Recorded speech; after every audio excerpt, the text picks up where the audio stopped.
sekarang ini tuh udah jadi hal wajib kayaknya. Naikin korden, ngeruput kopi. Mantap. Sekarang kita lagi mau packing si Sony FX30 ini karena kamera ini udah ku jual. Dan kita ngobrolin sambil packing aja kali ya, biar nggak telat. Udah jam, harusnya kita udah packing dari tadi. Tapi ya sekedar peringatan aja buat yang lagi mau ngambil Sony FX30. Ini dijual tuh bukan karena jelek ya. Ini tuh masih jadi salah satu kamera ter-worth it menurutku, apalagi kalau penggunaannya untuk video doang.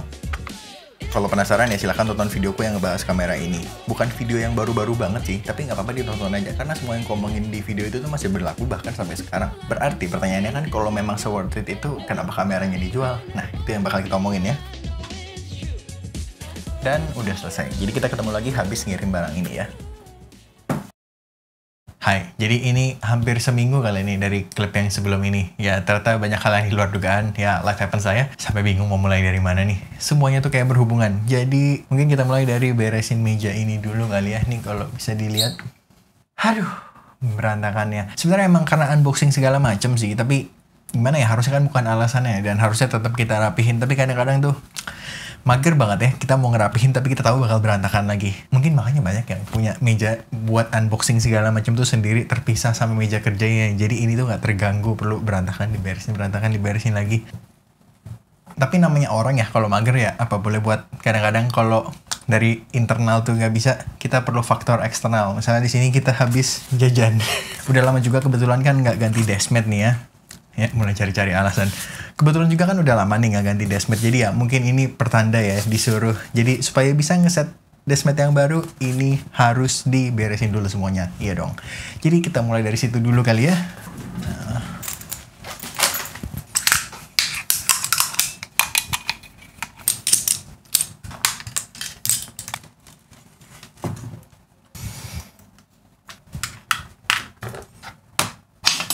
Dan udah selesai. Sebenarnya cepet ya kalau dilakuin mah, magernya aja yang gede. Jadi kita udah bisa nih buka yang baru.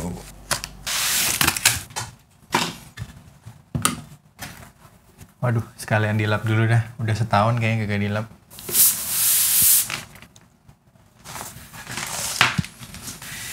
Gak jelas ya kalau dari sini kayaknya. Coba kita ganti angle-nya. Tadinya ragu mau ngambil yang hitam atau putih. Soalnya masa mejanya putih, ininya putih. Tapi ternyata white on white gitu bagus juga. Pertimbangan itu soalnya kebanyakan aksesorisnya tuh kan hitam ya. Hitam di hitam nggak kelihatan dong. Coba kita set semuanya terus lihat gimana finalnya. Tada, jadinya begini. Ternyata lebih bagus dari dugaan. Jadi memang dashmat yang sama, tapi gambarnya beda tuh bisa bikin feel-nya bener-bener beda ya. Jadi itu barusan kenapa kayak segmen sponsor gitu ya. Tapi enggak kok. Harus difoto dulu kali ya, karena nggak tahu kan kapan lagi serapi ini. Wih, dapat aksesoris lagi. Mantap. Balik ke topik video ya. Sebenarnya kameranya tuh nggak kenapa-napa. Malahan aku masih sangat ngerekomen FX30 ke orang yang lagi nyari video kamera yang reliable. Tapi intinya gini, kalau diperhatiin di November dan Desember ini, aku ngupload ke YouTube tuh dikit banget ya. Sebenarnya banyak nguploadnya, tapi kebanyakan tuh di shorts aja ya. Yang sebenarnya itu kan uploadan sekalian aja ya dari IG dan TikTok. Dan alasan jarang ngupload tuh agak klise sih alasannya ya, karena nggak sempat aja gitu. Aku say yes ke terlalu banyak hal aja sih. Jadi udah 2 minggu ini begadang terus. Ya intinya kacau banget lah jadwalnya 2 minggu ini. Makanya kemarin dan hari ini baru sempat ngerjain YouTube lagi. Nah makanya kalau dilihat tuh video yang sebelum ini tuh kan ada part yang di Dos Vaganza ya. Padahal DVG-nya sendiri tuh udah hampir 2 minggu lalu lah dari video ini direkam.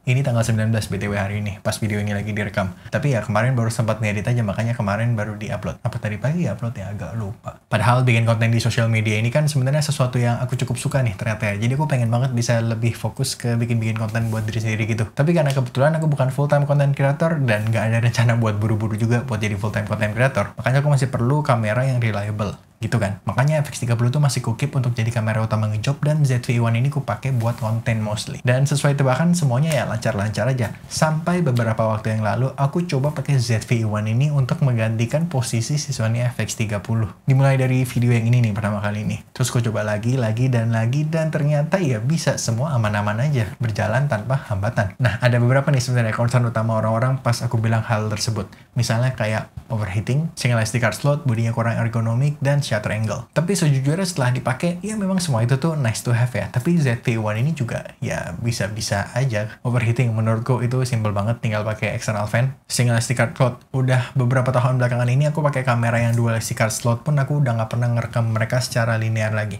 Biasanya aku atur untuk mereka ngerekam ke SD card 1, kalau udah penuh baru ke SD card 2 lanjut gitu. Karena selama bertahun-tahun aku pakai kamera, aku cuma pernah sekali ketemu file yang korup. file ya, bukan SD card yang korup. Karena menurutku selama kita pakai SD card yang oke dan ngikutin step-step yang proper, harusnya semua bakal aman ya. Soalnya berdasarkan pengalamanku, file yang korup itu biasanya datangnya lebih banyak karena user error dibandingin karena kamera dan SD cardnya.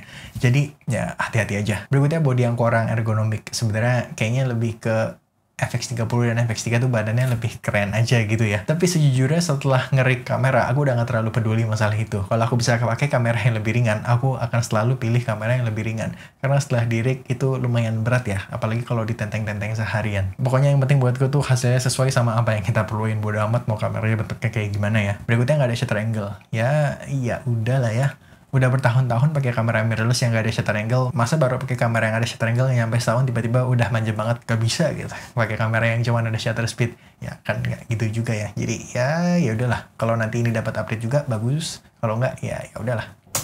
Edo editing mau nambahin sedikit. Salah satu alasan akhirnya aku yakin untuk ngelepas satu kameraku juga itu sebenarnya karena footage dari HP juga yang udah mantep banget. Sebelum iPhone 15 Pro dan keluarganya, setiap ngeliat footage dari HP aku selalu berpikir, oh iya ini footage-nya bagus buat ukuran HP.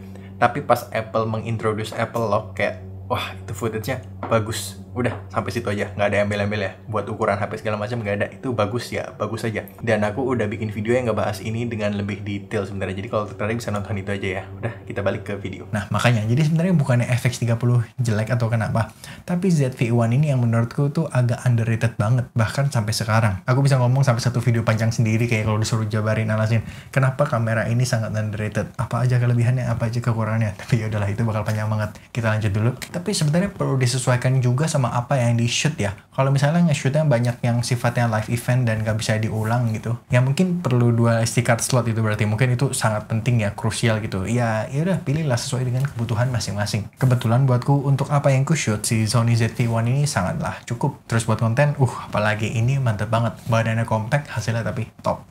Sama kayak FX3 dan 7S3, mau komplain apa lagi? Sekarang udah dapat support aplikasi monitoring control dan udah support vertical layout juga. Jadi makin enak lagi nih buat nge-shoot konten vertikal. Jadi ini kamera termantap buat Edo saat ini, sengaja untuk kondisiku sekarang ya. Itu aja video kali ini, sampai ketemu di video berikutnya. Bye!